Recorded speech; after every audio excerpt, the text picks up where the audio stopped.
Hello students, Lycidas आपकी पूरी तरह से तैयार हो गई है। कुछ इंपॉर्टेंट क्वेश्चंस हैं जो एग्जाम में आते हैं और बहुत ही इंपॉर्टेंट पोम भी है। तो यहाँ पे कुछ क्वेश्चंस हैं, आपको जितने भी डाउट्स हैं अगर बच रह गए हैं वो सारे क्लियर हो जाएंगे। तो यहाँ पे लिसिडस के जो इंपॉर्टेंट क्वेश्चंस हैं उनको देखते हैं। फर्स्ट क्वेश्चन,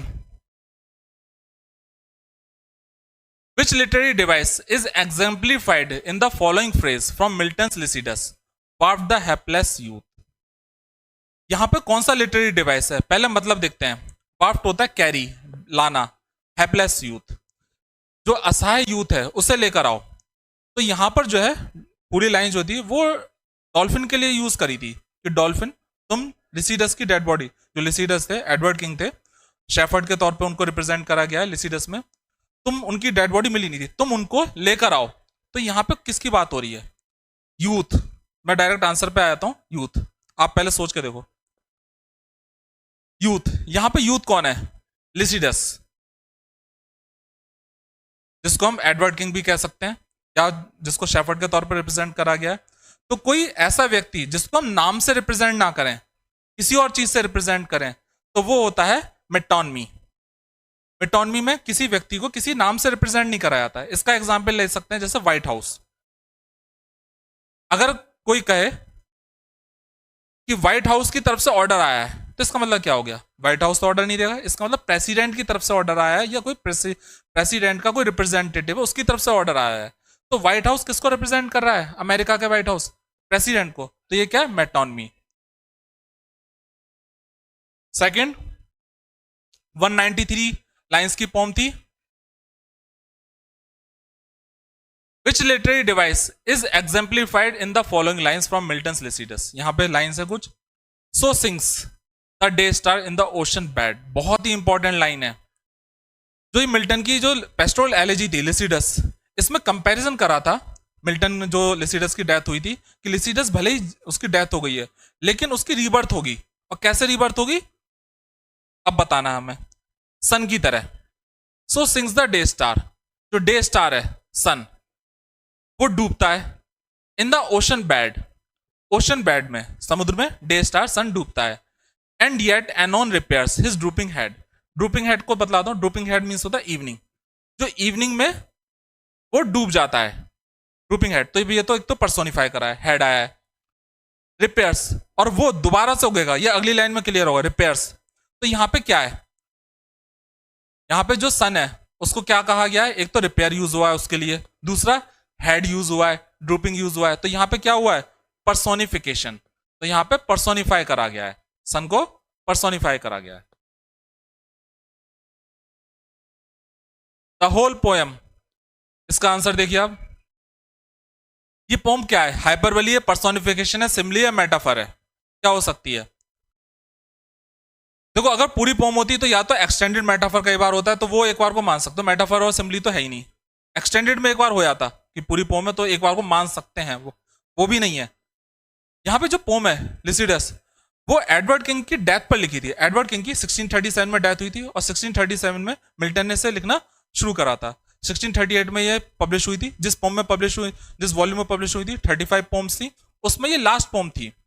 इसमें मिल्टन दुख व्यक्त करते हैं एडवर्ड किंग का। एडवर्ड किंग जो थे वो किसी राजा नहीं थे, वो राजघराने से संबंधित थे और केवल 25 साल की उम्र में उनकी डूबने में से, समुद्र में डूबने से डेथ हुई थी। तो यहां पर मिल्टन ने बहुत ज्यादा दुख व्यक्त करा है। कभी वो लिसिडस का कंपैरिजन जो है बहुत ज्यादा करते हैं। वो कहते हैं वो आसमान में, दिव्य लोक में चले गए, हेवन में चले गए, जहां पे सेंट्स उनकी सेवा कर रहे हैं। और जो वो है सी के बॉटम में चले गए हैं। हाइपरबली, हर चीज को बड़ा चढ़ा के करा है। तो जो पूरी पोम को अगर हम पढ़ें तो ऐसा लग रहा है बहुत चीजें बड़ा चढ़ा कर रही हैं, तो ये हाइपरबली है।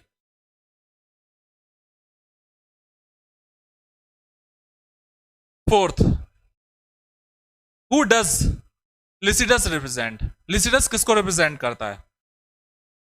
कई बार बता चुका हूं, Edward king. Edward king Milton के साथ में कैम्ब्रिज यूनिवर्सिटी में पढ़ा करते थे और जो वॉल्यूम पब्लिश हुआ था उसमें उनके जितने साथी थे और टीचर्स थे, जॉन मिल्टन, उन्होंने वो ये वॉल्यूम पब्लिश करा था इनकी याद में। आयम्बिक पेंटामीटर में लिखी गई थी। Who is the speaker in Lycidas? Lycidas का स्पीकर कौन है? स्टूडेंट है, शेफर्ड है, नाइट है, पोएट है? तो ये लिसिडस है, ये क्या थी? पेस्टोरल एलेजी, एलेजी जो शोक गीत होता है, किसी की डेथ पे लिखा जाता है, पेस्टोरल जिसमें करेक्टर शेफर्ड होते हैं, शेफर्ड कोई चीज बोलते हैं, और नेचर होती है। तो यहाँ पे शेफर्ड जो स्पीकर है वो क्या है, शेफर्ड है। जो फर्स्ट स्पीकर है वो शेफर्ड है। फर्स्ट स्पीकर कौन है, Milton.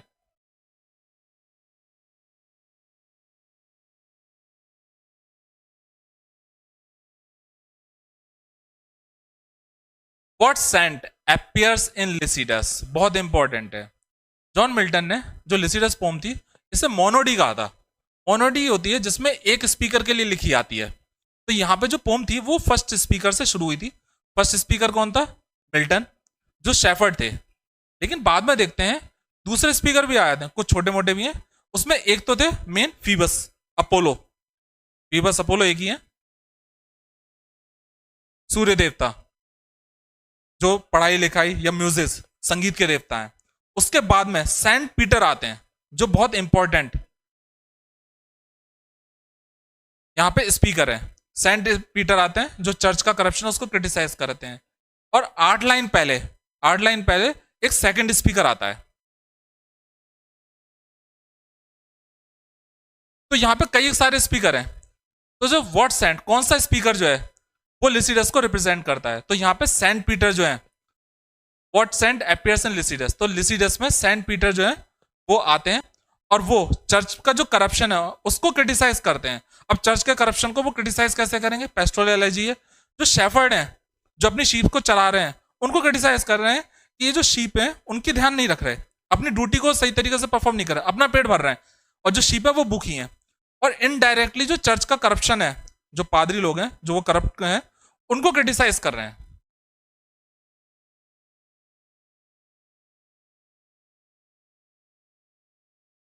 Seventh, when does the speaker recover from his grief, जो स्पीकर है वो अपने दुख से कब रिकवर होता है, when he finds Lycidas body, जब उसे लिसिडस की बॉडी मिल जाती है। ऐसा तो है ही नहीं, जो एडवर्ड किंग थे उनकी बॉडी मिली नहीं थी।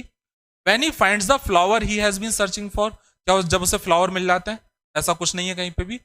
When he turns to Christianity, अगर हम लिसिडस को पढ़ें तो इसमें चर्च की बात हो रही है, सेंट पीटर की बात हो रही है। सेंट पीटर जो है वो जीसस क्राइस्ट के डिसाइपल हैं, शिष्य हैं। तो यहां पर जो स्पीकर है उसे दुख से छुटकारा मिलता है जब वो क्रिश्चियनिटी की तरफ मुड़ता है, उसे क्रिश्चियनिटी में सहारा मिलता है। तो क्रिश्चियनिटी का बहुत ज्यादा इसमें एलुजन यूज हुआ है, बहुत ज्यादा बात करी गई है। हु इज द पायलट, अब यहां पे वर्ड यूज हुआ था pilot of the Galilean lake, pilot of the Galilean lake. तो कौन था वो, तो वो यहां पे थे सेंट पीटर। सेंट पीटर एक स्पीकर थे, कई स्पीकर हैं इसमें। सेंट पीटर जो थे उन्होंने चर्च के करप्शन को क्रिटिसाइज करा था।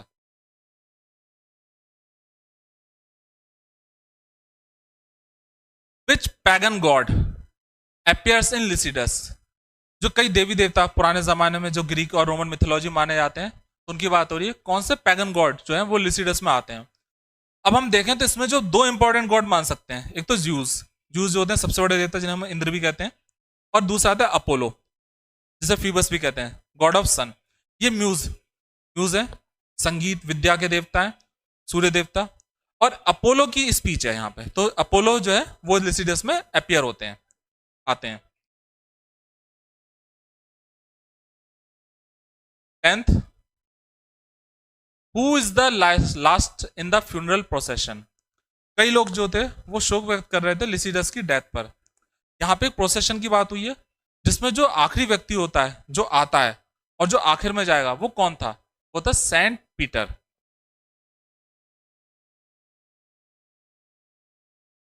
विच image appears throughout Lycidas, कौन सी इमेज लिसिडस में हमें मिलती है, एंजल्स की मिलती है, फायर की मिलती है, वाटर की मिलती है, माउंटेन्स की मिलती है। यहाँ पे हम अगर पेस्टोरल एलेजी को सोचे तो सोचें कहीं माउंटेन्स की आ रही हो, ऐसा नहीं है।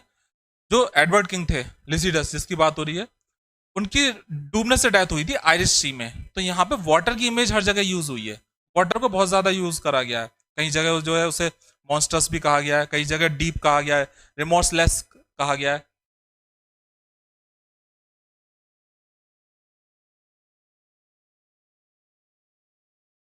12th, what do shepherd's represent in pastoral poetry, जो शेफर्ड्स होते हैं पेस्टोरल पोएट्री में वो किसको रिप्रेजेंट करते हैं। अब दो चीजें थी, ये उल्टा भी पूछा जा सकता है।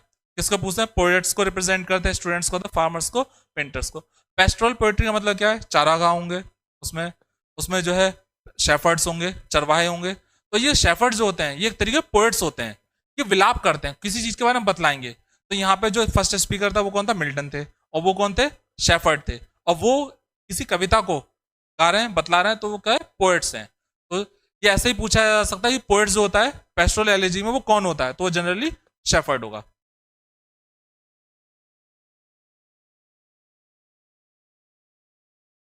13 question. What does Saint Peter say about the church? Saint Peter church के बारे में क्या कहते हैं? The speaker should become a priest. जो स्पीकर उसे प्रीस्ट बन जाना चाहिए, कई बार बता चुका हूं। आंसर पे आ जाते हैं। The church has fallen into corruption. जो चर्च है वो करप्ट हो चुका है। और शेफर्ड्स के जरिए वो चर्च को क्रिटिसाइज करते हैं।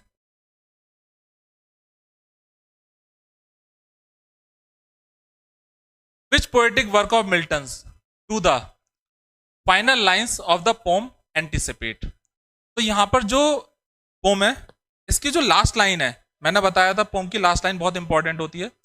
जो लास्ट लाइन है वो मिल्टन के कौन से वर्क के बारे में बतलाती हैं? In the Morning of Christ Nativity, Areopagitica, Paradise Lost, the Ready and Easy Way. अब आप बताओ कौन सा हो सकता है? अगर नहीं आता तो भी कौन सा हो सकता है? मिल्टन का सबसे इंपॉर्टेंट वर्क था पैराडाइज लॉस्ट। और ये पैराडाइज लॉस्ट का जो होता है एक तरह से हिंट देती है। पहले देखते हैं लास्ट लाइन में बात क्या हुई थी। लास्ट लाइन में बात हुई थी कि वो नए चारागाह की खोज में निकलता है। जो सेकंड स्पीकर आता है 8 लाइन पहले, और वो बताता है कि फर्स्ट स्पीकर जो है वो नए चारागाह की खोज में निकलता है।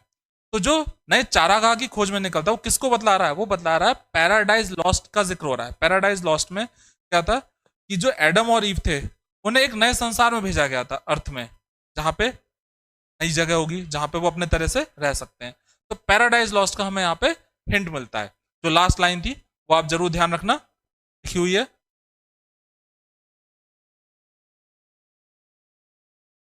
Complete this line, dash is the spur that the clear spirit doth race.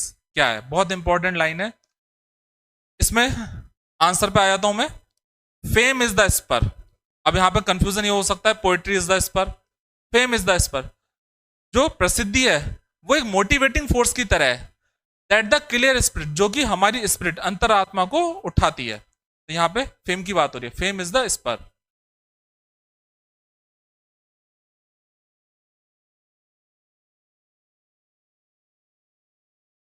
Sixteen, the ellipsis in the middle of the line, had you been there, dot, for what could that have done? अगर यहां पर आपको इनका मतलब पता है तो आप बड़े आसानी से पहचान जाओगे, इस लाइन का मतलब की जरूरत ही नहीं है। वैसे यहां पे देखते हैं, सेजूरा पहले इस पे आता है। एजोनेंस क्या होता है? एजोनेंस होता है रेपिटेशन ऑफ वाउल साउंड। जो वाउल साउंड होती है उनकी जब रिपीटिशन होता है एक लाइन में, वाउल साउंड की जब रिपीटिशन होती है तो उसे एजोनेंस कहते हैं। अच्छा, इसका अपोजिट क्या होता है? इसका अपोजिट होता है कॉन्सोनेंस। इसमें क्या होता है? जो कॉन्सोनेंट होते हैं उनकी साउंड रिपीट होती है। तो एजोनेंस में वाउल साउंड का रिपीटिशन होता है। वाउल साउंड का हमें रिपीटिशन इसमें नहीं मिल रहा। ठीक है। एंजेममेंट, एंजेममेंट बहुत डिफिकल्ट होता है। एंजेममेंट में क्या होता है? 2 लाइनें जनरली होंगी अगर एंजेममेंट आएगा तो। एक लाइन पूरी नहीं होती और उसका मतलब दूसरी लाइन में पूरा होता है जब वो लाइन कंटिन्यू रहती है। राइम, ये राइम से भी कोई मतलब नहीं है इसका। यहाँ पे सिज्योरा, यह है सिज्योरा। अब सिज्योरा क्या होता है? सिज्योरा का मतलब है एक लाइन है, उस लाइन में स्पीकर जो बोल रहा है वो रुक जाए। कोई लाइन बोल रहा है वो गैप ले। अब गैप कैसे लेगा? इसका मतलब वहां पे कोई डॉट वगैरह होंगे, कोई भी चीज होगा, कोई सिंबल जरूर होगा। या तो वो डॉट का सिंबल होगा, या फिर मान लो एक तरीके यही बना दिया, ठीक है, या कोई वर्ड अधूरा छोड़ दिया। तो हमें पता लग जाएगा कि यहां पे जो स्पीकर है वो रुका है। तो जब स्पीकर रुकता है तो वो क्या होता है? सिज्यूरा।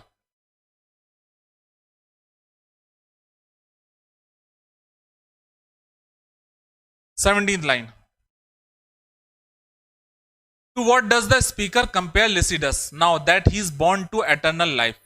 स्पीकर जो है वो लिसिडस को कंपेयर करता है एटर्नल लाइफ। किससे कंपेयर करता है? यहां पे मिल्टन जो फर्स्ट स्पीकर है उसमें लिसिडस के लिए विलाप करते हैं और वो कहते हैं कि एटर्नल लाइफ, ये दोबारा से जिंदा होंगे। ये पहले ही एमसीक्यू में एक आ चुका है। तो किसके लिए जिक्र करते हैं? ओशन के लिए करते हैं, क्राइस्ट के लिए, द सन, फ्लावर्स के लिए। क्या हो सकता है? हमें डाउट हो सकता है शायद क्राइस्ट के लिए हो, क्राइस्ट के लिए नहीं है। क्राइस्ट ने रीबर्थ करा था। रीबर्थ कैसे लिया था? क्राइस्ट जो थे वो हेवन में रहते थे, और हेवन में जो था उन्होंने इंसानों के पापों के लिए, को छुटकारा देने के लिए उन्होंने अर्थ पे जो था वो जन्म लिया था। तो अर्थ पे जन्म लिया था, वहां पे आए थे, और बाद में अब वो वापस नहीं आएंगे, वो ले चुके हैं। तो क्राइस्ट नहीं है। जो बार बार जो एटर्नल लाइफ की बात हो रही है वो है सन की। सन जो है वो छिपता है और अगले दिन को फिर निकल आता है। तो यहाँ पे जो मिल्टन है वो कहते हैं कि लिसिडस की डेथ हो गई है, वो मरा नहीं है, वो एक सन की तरह है जो दोबारा से जिंदा होगा। और वो कहां पहुंच गया है? स्वर्ग में।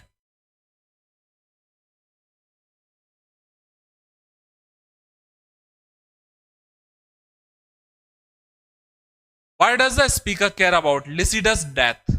जो स्पीकर है वो लिसिडस की डेथ के लिए क्यों चिंतित है? ऐसा क्या है? They served as shepherd together. They are lovers. Lycidas is his father. The speaker is Lycidas' mentor. अगर ऑप्शन को देखें तो ऑप्शन से क्लियर हो जाता है कि इन तीनों में से तो कुछ होगा ही नहीं, अगर हमें नहीं भी पता तो। इसका आंसर ए है, दे सर्व्ड एज शेफर्ड्स टुगेदर।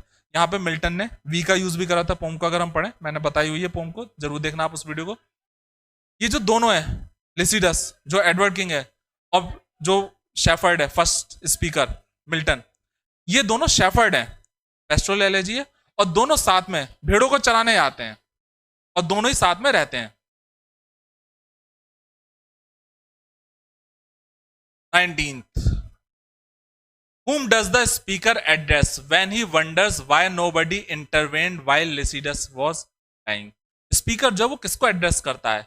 जब वो कहता है कि किसी ने भी इंटरवेन, दखल अंदाजी नहीं करी जब लिसिडस डूब रहा था। तो वो किसके बारे में बतलाता है कि क्या तुम वहां पे नहीं थी जो तुम बचा सकती थी, या क्या तुम वहां पे नहीं थे जो तुम बचा सकते थे जब लिसिडस डूब रहा था? तो किसका आह्वान कर रहा है, किसको कह रहा है? तो यहाँ पे मिल्टन ने जो है वो निम्स को कह रहा है। निम्स यहाँ पे अगर हम शॉर्ट में कहें इसका मतलब जलपरी मैं कहूंगा, लेकिन जलपरी मतलब नहीं है अगर आप देखो तो। निम्स वो हैं जो पानी के अंदर रहती हैं। तो मिल्टन कहते हैं, फर्स्ट स्पीकर कहता है जो शेफर्ड है, कि निम्स तुम तो समुद्र में रहती थी, तुम कहाँ थी जब लिसिडस डूब रहा था? Complete the following lines. He must not float upon his watery bier, unwept and welter to the parching wind, without the mead of some. अब यहाँ पे लाइन है, डिफिकल्ट हो जाती है, कई बार हमें ध्यान रखना पड़ता है क्या हो सकता है, कंप्लीट करना। पहले मतलब को बतला देता हूँ। ही must not float upon his watery wire.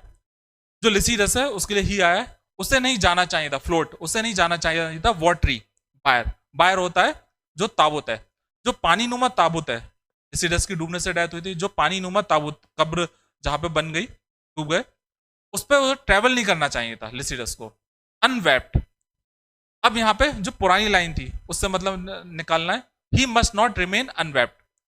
He must not remain unwept, दो नॉट आए, नॉट और अन, मींस पॉजिटिव सेंटेंस हो गया। हमें उसकी डेथ पे रोना चाहिए, वेप्ट, हमें उसकी डेथ पे रोना चाहिए, मींस ऐसा ना हो कि हम उसकी डेथ पे ना रोए। And welter to the parching wind. Parching wind, हवा चल रही है, और जो विंड हवा चल रही है समुद्र में उसकी वजह से वो हिल रहा है। Without the Mead of some, और ऐसा ना हो कि बिना मीड है रिवॉर्ड, बिना रिवॉर्ड, बिना इसके वो चला जाए। अब किसकी बात है? सेलिब्रेटेड डियर, ये नहीं होगा। एशियंट सीर, सीर होता है कोई संत वगैरह। बिगेस्ट फियर, ये भी नहीं होगा। बिटर स्माइल, सम बिटर स्माइल, ये भी नहीं है। मेलोडियस टीयर, जो लिसिडस की डेथ पर हमें मेलोडियस टीयर, जो संगीत में आंसू है वो बहाने चाहिए। तो जो लिसिडस है वो पोएट है, उसकी डेथ हो गई है, हमें आंसू बहाने चाहिए, और ये आंसू कैसे होने चाहिए? पोएम के रूप में होने चाहिए, मेलोडियस होने चाहिए। इस पोएम के रूप में हमें आंसू बहाने चाहिए, तो दुख व्यक्त करना चाहिए। तो इस तरह जितने भी एमसीक्यू थे, जितने भी इंपॉर्टेंट चीजें थी लिसिडस के बारे में, वो मैंने आपको बतला दी है। अगर आपको अभी कोई डाउट है तो मैंने लिसिडस को पढ़ाया हुआ है, तो सब वीडियो का पूरा देखिएगा। मिलते हैं अगले वीडियो में स्टूडेंट्स।